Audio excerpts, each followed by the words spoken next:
Hola y bienvenidos a mi canal de YouTube nuevamente. Me alegro mucho de que estéis por aquí otra vez. Hoy os traigo un nuevo caso de esta sección que he abierto de asesinos seriales. Y sinceramente, como he visto que tengo algunos suscriptores en Colombia, al igual que en otras partes de Latinoamérica, pero bueno, en Colombia creo que aún no tenía, o al menos en YouTube no me lo marcaba, y me ha parecido, he pensado que al igual les podría dedicar un video a ellos hablando de un asesino serial de su país. Esta vez vamos a hablar, como habéis podido leer en el título, de Luis Alfredo Garavito. Yo cuando empecé a leer sobre lo que había hecho me pareció muy grave, me pareció bastante escabroso y una persona muy siniestra, pero no fue sino hasta que vi las entrevistas que dio, que no es que haya dado tantas, pero hay algunas, hay dos bastante largas, una de un programa muy conocido en Latinoamérica y el otro está hecho por un periodista español. Y vi dos personas completamente diferentes en las dos entrevistas, siendo que era el mismo psicópata. Entonces, luego vi también que los funcionarios de la cárcel decían, al igual que psicólogos, que esta persona, además de un psicópata, es un sociópata, y me dio mucho más asco, me dio mucha más rabia. Si bien ya con lo que él hizo es suficiente como para generar un rechazo enorme y mucho odio, cuando uno lo ve es aún peor y bueno, os mostraré partes de la entrevista para que entendáis por qué si es que no lo conocéis. Así que sin mucho más que agregar, comencemos.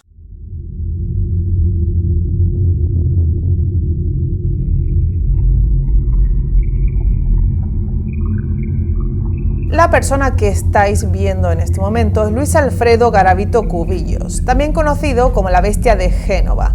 Nació el 25 de enero de 1957 en Génova, Colombia. Esta época en Colombia se denominó como la violencia y se enmarcaría entre los años 1925 y 1958, aunque en realidad duró bastante más de esta fecha. Pero bueno, su fin se pone aquí por diferentes razones políticas y sociales. En estos tiempos las guerrillas se multiplicarían y los conflictos sociales crecían a pasos agigantados. Tengo que destacar esto para que comprendáis el contexto en el que nació y se crió y por qué los servicios sociales ni nadie le ayudó. Porque el país estaba sumido en una época muy grave donde además los sicarios estaban a la orden del día, el narcotráfico estaba básicamente en su auge, de aquí en adelante es cuando empezó a aflorar, un poco más adelante también sería la época de Pablo Escobar, así que en la época en la que este hombre nació, creció y se materializó como un asesino y como un psicópata y un pedrasta, fue un tiempo bastante difícil para el país, en el que había muchísima violencia, muchos asesinatos y muchas cosas graves que pasaban en todas partes.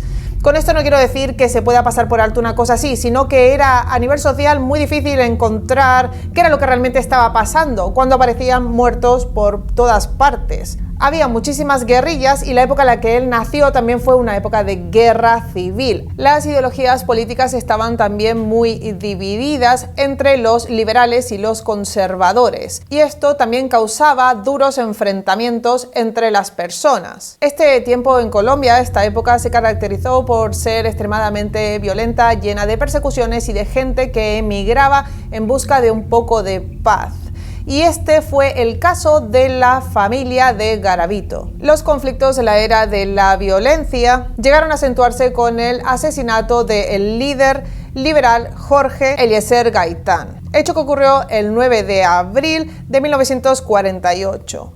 Su muerte activó una fuerte revuelta que tiene un nombre muy conocido que seguro a la mayoría os suena, se llamó el Bogotazo. Como digo, en este periodo de tiempo muchísima gente emigraba y fue aquí cuando la familia de Garavito se fue de Génova. Luis Alfredo Garavito entonces es el mayor de 7 hermanos, hijo de Manuel Antonio Garavito y Rosa Delia Cubillos.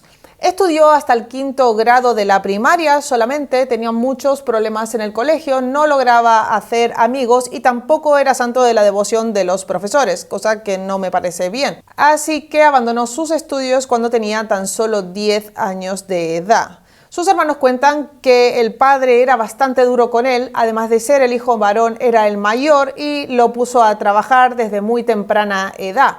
Esto no solo era una realidad para él, era una realidad para muchas otras familias de la época. Durante el juicio, Garavito explicó que su padre era un hombre muy rígido que además también golpeaba a su madre y la función de su madre era callar y no hacer nada.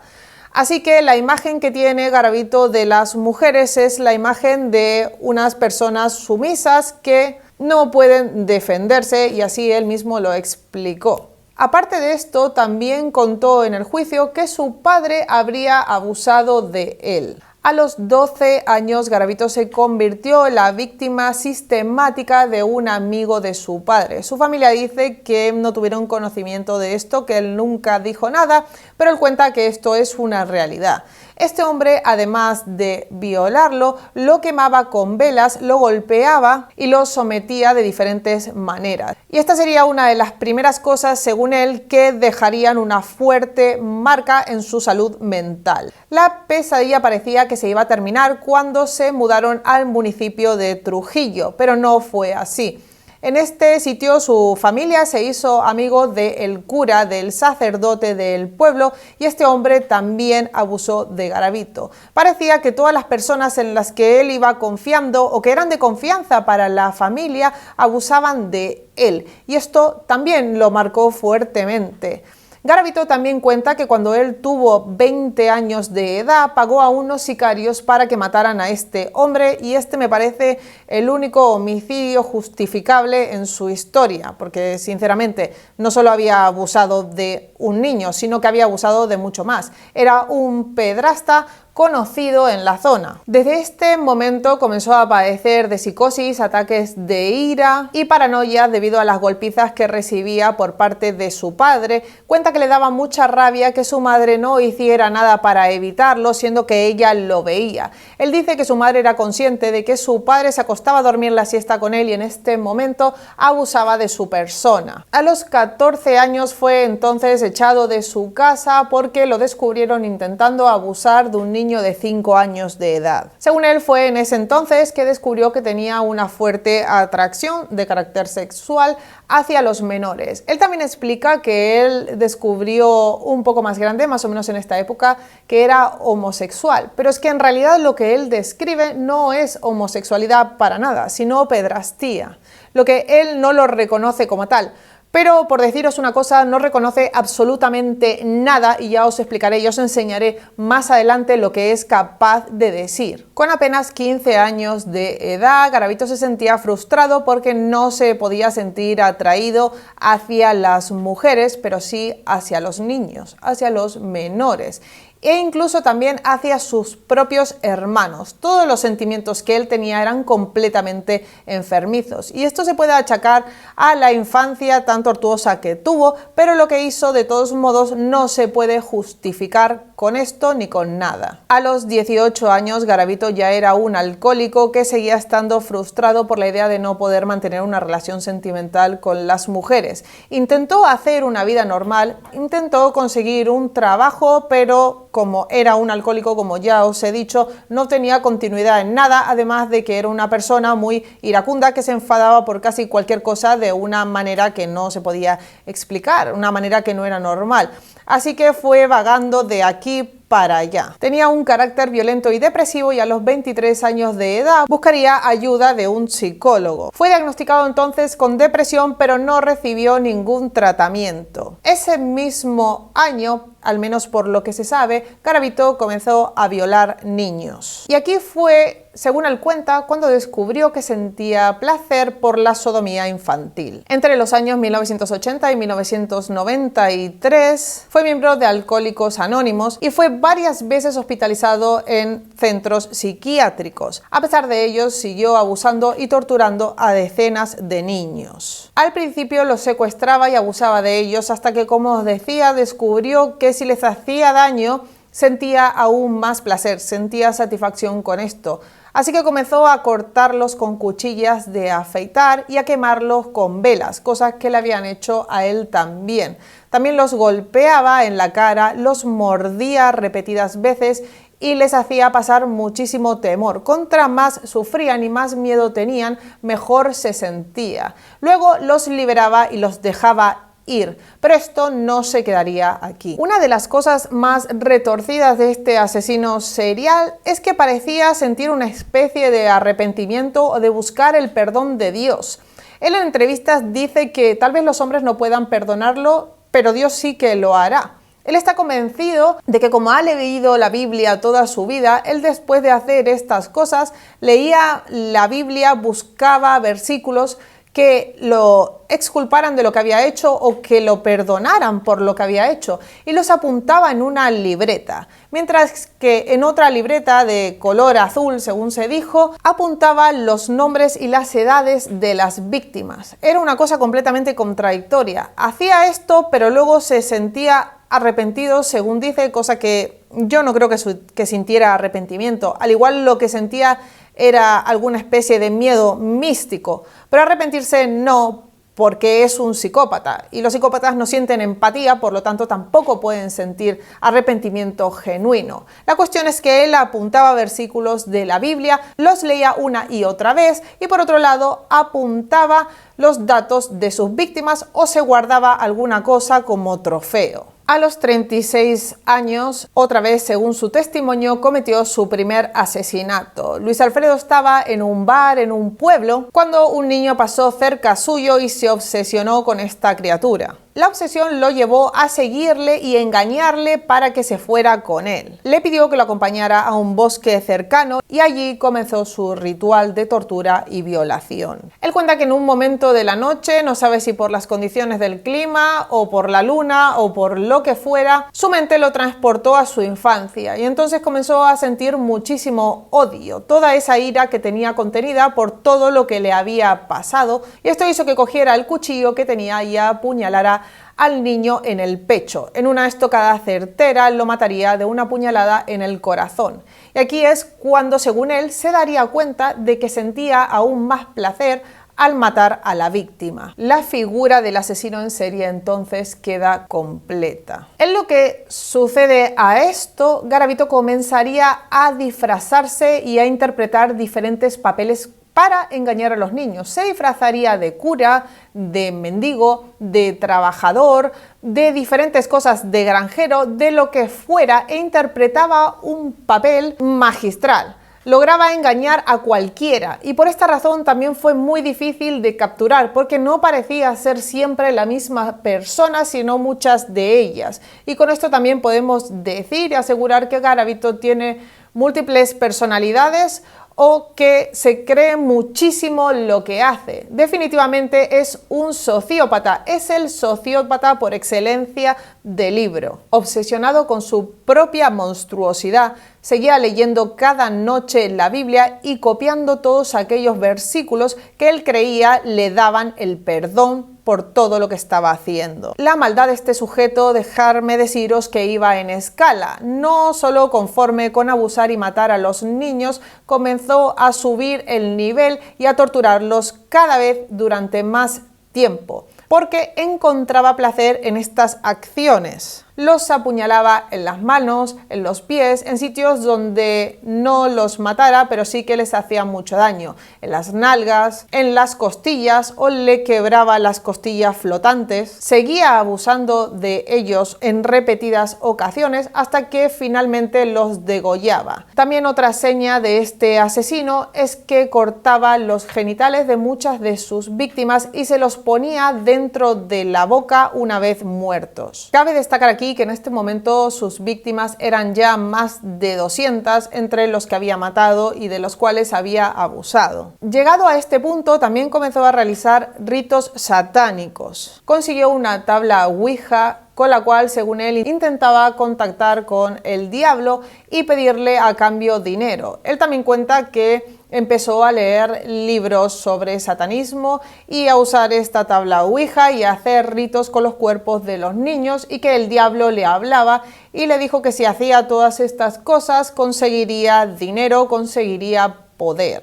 Y así se justifica. Pero no fue sino hasta 5 años después de matar a su primera víctima que la policía encontraría un hallazgo macabro. Encontraron una fosa común entonces con varios cuerpos de niños. Al comenzar a rastrillar la zona, los alrededores de la ciudad de Pereira encontraron más de un cadáver de infantes, desnudos y torturados. El total fue de unos 37 cuerpos. Hubo un detective en particular que estaba cada vez más enfocado en los crímenes de estos niños. Se puede decir que estaba hasta obsesionado con resolver este caso y estaba seguro de que, aunque encontraban cuerpos en diferentes puntos del país, porque Garavito se movía mucho, se iba de un sitio a otro, no permanecía solo en un lugar y a veces se iba bastante lejos de donde había estado, este detective estaba seguro de que se trataba de un asesino en serie. Aldemar Durán, junto con el director de la CTI, estaban muy seguros de esto y pidieron ayuda al FBI para que les echaran una mano en conformar un perfil de un asesino en serie, porque en esta época no tenían muchos parámetros sobre los que encontrarlo. Ellos necesitaban ayuda y la pidieron al FBI, que son unos expertos en hacer los perfiles, unir todas las pistas y poder dar con el culpable. Las pruebas para su hipótesis eran que todas las víctimas eran niños y era la forma en la que habían muerto, si bien muchísimos de los cuerpos solo habían quedado huesos, porque el clima de Colombia es un clima tropical, hay mucha humedad y esto favorece a la descomposición de los cuerpos. Pero en los que se habían hallado más enteros se podía ver que habían sido torturados y sodomizados. Además de esto, en casi todas las escenas, por no decir en todas, se hallaban montones de colillas de cigarrillos y botellines de brandy de una marca en particular. Aparte de esto, también se habían encontrado en una de las escenas los zapatos. En este sitio se había producido un incendio y al parecer había tenido mucha prisa por huir de ahí. Luego se conoció que Garavito había abusado de un niño en un maizal y que había dejado una colilla encendida y se había dormido al lado del niño luego de asesinarlo. Entonces este campo se prendió fuego y Garavito huyó de allí, no sin antes dejarse sus zapatos y haberse hecho unas heridas, unas quemaduras bastante graves, unas heridas con las que aún al día de hoy cuenta.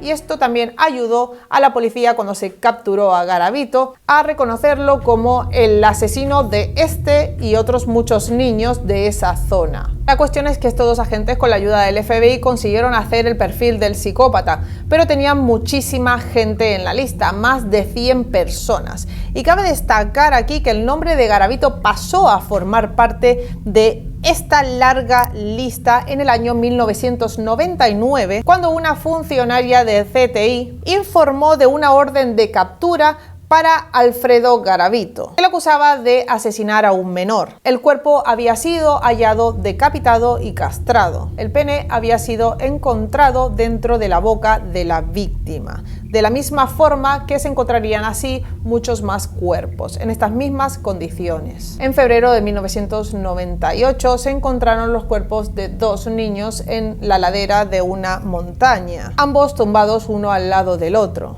A unos metros de distancia se encontró también otro cadáver. Los tres tenían las manos atadas y la garganta cortada. El arma homicida se encontró muy cerca de allí. Y fue aquel día cuando dieron por fin con una pista certera, una pista que les sirvió de mucho. Mientras buscaban en el área y los alrededores, encontraron otros 3 niños más. Y junto a esto, una nota escrita a mano con una dirección. Esta dirección era la de la casa de la novia de Garavito. Aunque él no estaba allí en ese momento, la policía pudo recaudar de allí sus pertenencias, algunas cosas que se había dejado en la casa de esta mujer. Y es aquí, en una de las bolsas con sus pertenencias, que la policía halló fotos de niños, fotos de cosas que había hecho y esta libreta con los datos de niños que había asesinado y dónde lo había hecho. Allí describía sus crímenes y las marcas que le había hecho a las diferentes víctimas. La búsqueda de la policía continuó durante días, buscaron en residencias cercanas, buscaron en albergues, en hoteles, pero no podían dar con él. Así que ninguno de todos estos esfuerzos testigos arrojó luz sobre su paradero. Sin embargo, el 22 de abril todo cambió. Esa mañana un hombre había tratado de raptar a un menor y un indigente que estaba por la zona escucharía los gritos y acudiría en la ayuda del niño. Al ver lo que estaba pasando, comenzó a lanzar piedras contra Garavito y el hombre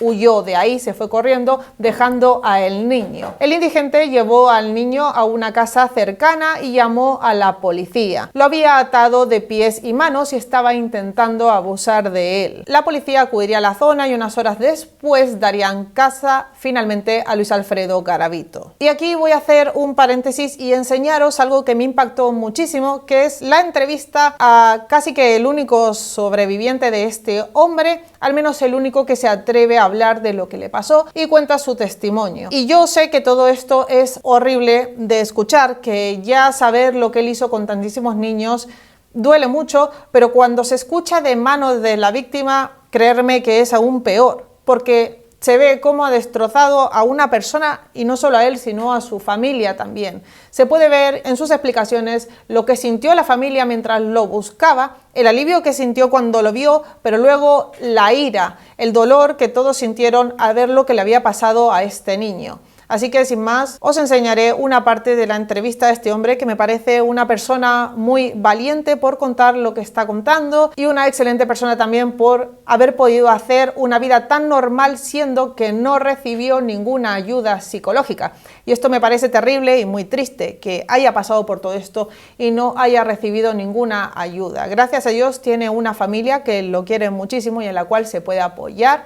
Así que aquí os enseño parte de la entrevista. Yo era un niño muy extrovertido, un niño que hacía mandados desde muy niño. Me gustaba la calle, andaba a pie limpio,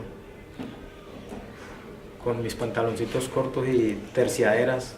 Me gustaba mucho ir al campo a buscar frutas. Cuénteme cómo cae usted en las garras de Garavito. ¿Cuántos años tenía, William? Yo tenía 9 años. Estaba viviendo una niñez maravillosa, muy pobre, pero maravillosa. A mí me habían mandado temprano a hacer un mandado y resulta que esa cuadra por donde yo tenía que pasar era despavimentada y una máquina la había raspado, la retroexcavadora había raspado y había hecho un montículo de tierra inmenso. Entonces yo pasé temprano y vi unos niños jugando con cartones, se sentaban en el cartón y se resbalaban, algo atractivo para uno de niño. En la tarde, mi hermana me pidió el favor que fuera a conseguirle un cuaderno de una compañera para unas tareas. Entonces, yo pasé por el montículo de tierra otra vez y vi los cartones y no me aguanté las ganas. Cogí el cartoncito, me subí al montículo y me tiré resbalado por el caminito donde ya los otros habían hecho. Ya estaba demarcado por donde se tiraban todos y me pareció muy chévere. Entonces volví a coger el cartoncito, me subí al montículo y cuando me senté para resbalarme fue que sentí la mano. Yo el señor no lo vi llegar por ningún lado, él como que me estaba acechando, porque yo no lo vi, de pronto yo estaba entretenido con la emoción del juego, no lo vi por ningún lado. Sentí fue la mano en el cuello y me mostró un machete. Me abrazó por detrás.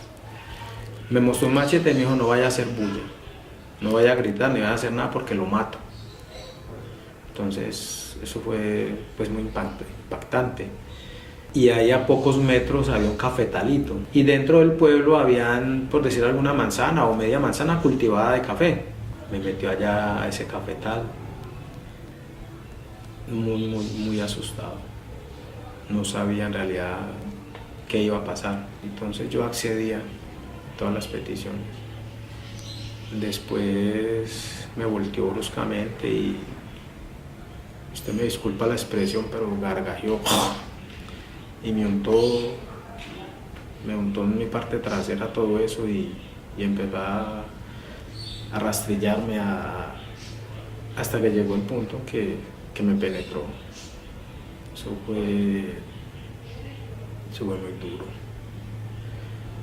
eso fue muy doloroso, pero nunca lloré, nunca le lloré, nunca le supliqué. Yo simplemente accedí a las peticiones. Y eso fue por toda una noche. Hay sabores, hay sonidos que le recuerdan siempre a uno ese momento.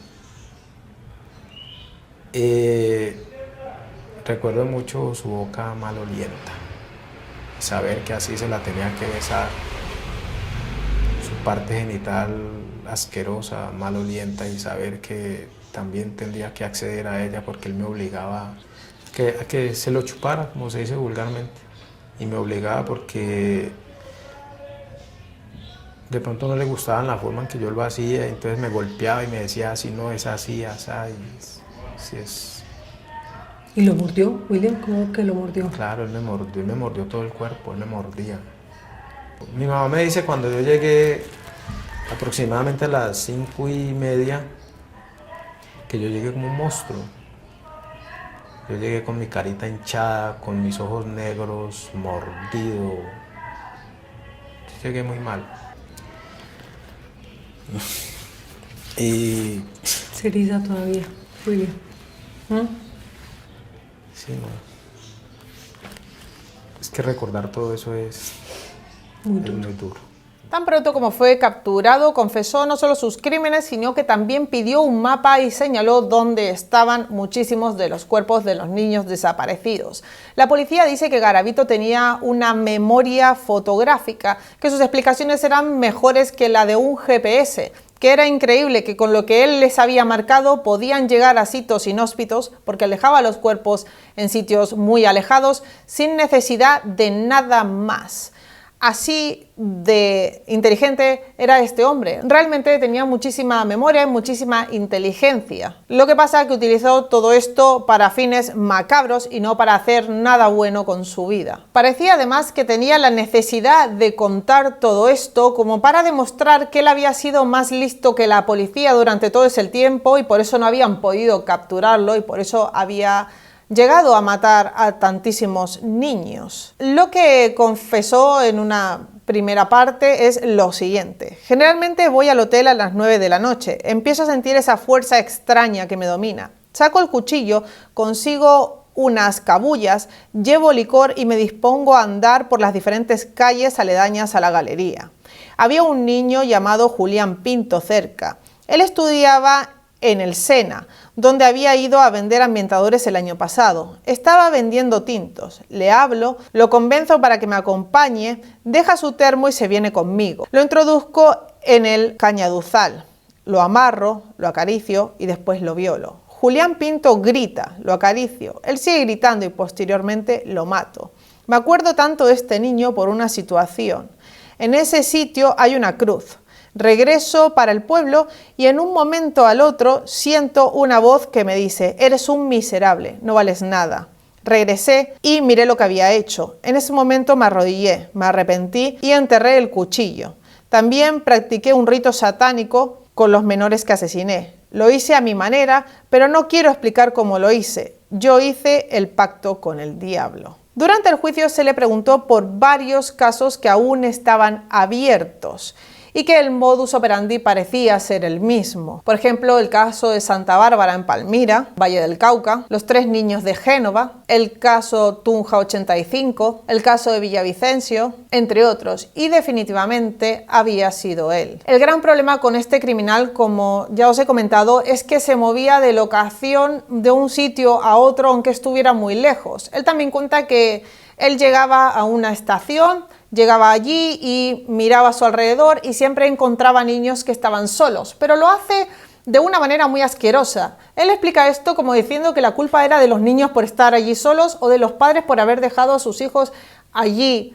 Había niños que estaban trabajando, lamentablemente, vale que no tendría que ser así, pero eran las condiciones en las que se vivía en este país en ese momento y no era una sola realidad. Eran muchísimas, y que esto pues era culpa de las familias por ser pobres, de los niños por estar allí o de lo que fuera, y como estaban allí, pues mira, él les hablaba y los niños se iban con él. Él echa todo el tiempo las culpas a las víctimas, no se hace cargo de nada, dice que sí, que lo ha hecho, pero realmente no se siente culpable. No lo hace ni una sola vez. Sea como sea, en un primer momento se lo condenó a 1853 años y 9 días de cárcel. Pero con esto también hubo un problema y con esto también salió triunfante. La ley colombiana cambió en estos años y para nada fue para bien. Lo que la reestructuración dijo sobre la ley es que si una persona tenía múltiples crímenes no se la podía condenar por todos ellos y sumarlos, sino que se la tenía que condenar simplemente por el más grave.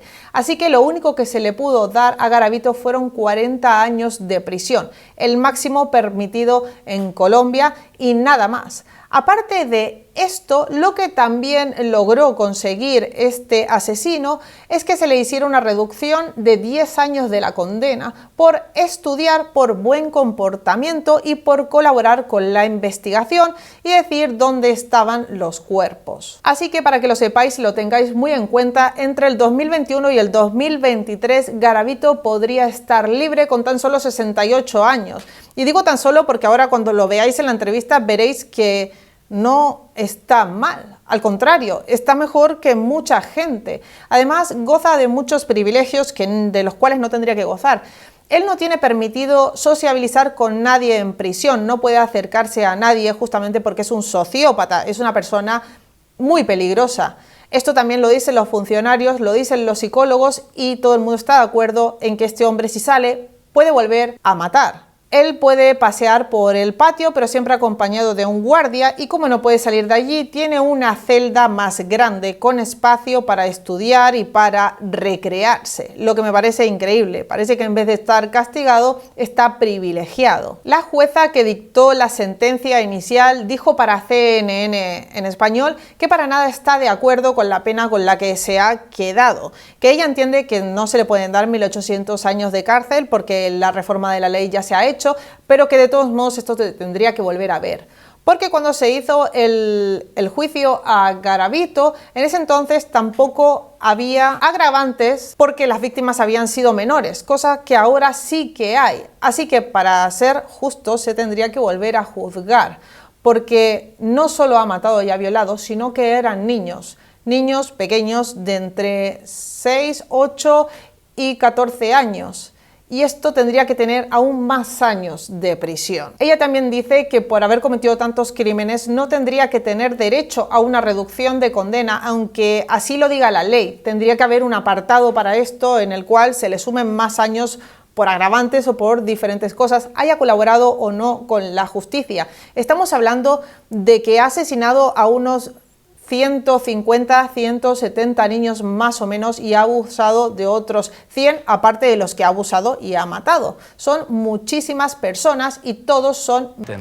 Quiero dar mi opinión y decir lo que pienso de esta persona con las entrevistas que vi, con lo que leí, con lo que le escuché decir.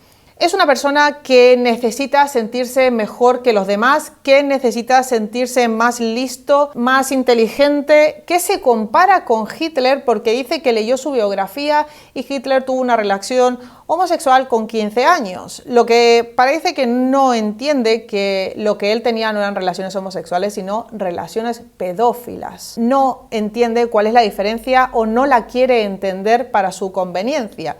También se compara con Borges, lo cual me parece increíble, por decir que Borges tuvo muchos amores platónicos con las mujeres y él dice que él pues le ha pasado lo mismo. No, Borges no hubiera hecho lo que tú has hecho. Es increíble. Él se compara con todos aquellos a los que admira, intenta encontrar similitudes con esas personas para decir que él se parece a estas personas. A Hitler me daría igual porque fue un... ¿Vale? Y esto lo sabemos todos, pero sus admiraciones son raras, no se entiende. También admira a Diana de Gales, que fue una persona que protegió por sobre todo a los niños. Echa las culpas, como os he dicho, a sus víctimas constantemente de lo que les ha pasado y en las entrevistas no dice que haya asesinado, sino que él ha estado fuera de la ley, básicamente. Aquí os enseño la entrevista para que veáis con sus propias palabras cómo él se refiere a asesinatos y violaciones. Es un psicópata con todas las letras. Dice entender el dolor por el que pasaron las familias y lo compara con un gato que tuvo él en la prisión, al cual otro preso hizo daño. Intenta explicar lo que es el dolor porque no es capaz de sentirlo. Él no es capaz de sentir empatía y por eso intenta explicar los sentimientos. Los sentimientos no se pueden explicar, solo se pueden sentir. Pero él lo hace así porque no siente empatía. Es un psicópata. Él dice que entiende a las familias y dice que también le gustaría ser sacerdote. Aparte de esto, la otra cosa que manifiesta es que como está seguro que va a salir porque la ley parece protegerlo de alguna forma, que quiere ser gobernador o ministro o algo de esto y luchar por los derechos de los niños. Sí, habéis escuchado bien.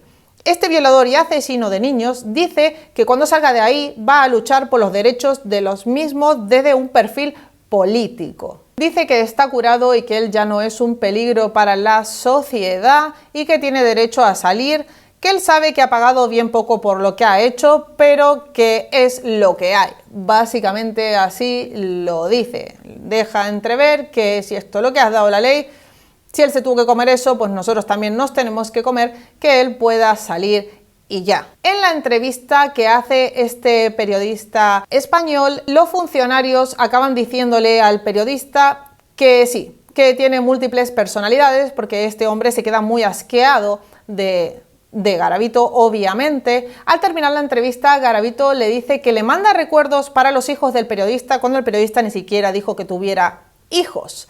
Esto lo dice como con ironía, como diciendo voy a salir y sé que tú tienes hijos. Es amenazante en todo momento, aunque se hace el simpático y el gracioso, es completamente amenazante y da muchísimo asco y muchísimo miedo. Es un sociópata de libro. Tiene absolutamente todas las características. Los funcionarios de la cárcel dicen que tiene múltiples personalidades y que depende con quién se relaciona, es la personalidad que usa. Esta es la definición de sociópata. Lo hace para su beneficio, para obtener lo que él quiere, ya sea que le prestes atención, que le tengas miedo o conseguir algo a cambio. Le da igual, se divierte de esta forma. Los psicólogos dicen que Garavito nunca se va a curar, que ya es así, es un psicópata, esto no tiene remedio ni tiene cura y que es una persona muy peligrosa. Así que lo único que os puedo decir es que si sale, tener muchísimo cuidado si vivís donde sea que él vaya. No me extrañaría que además le cambien la identidad o algo, o le den alguna especie de asilo. Espero que no sea así, pero no me extrañaría porque no sería la primera vez. Si no, mirar el caso de James Bulger, que si no lo habéis visto, os lo dejo por aquí, y lo que ha pasado con los asesinos de este niño, que era un bebé de 2 años. Les dieron identidades nuevas, pagaron su educación y de todo, y con uno parece haber funcionado, pero con el otro de ninguna manera. Así que, sin más, hasta aquí ha llegado este vídeo. Espero que os haya gustado. A mí me ha interesado muchísimo investigar a esta persona. Hay muchísima información y toda es horrible. No entiendo cómo lo van a sacar fuera, pero en fin.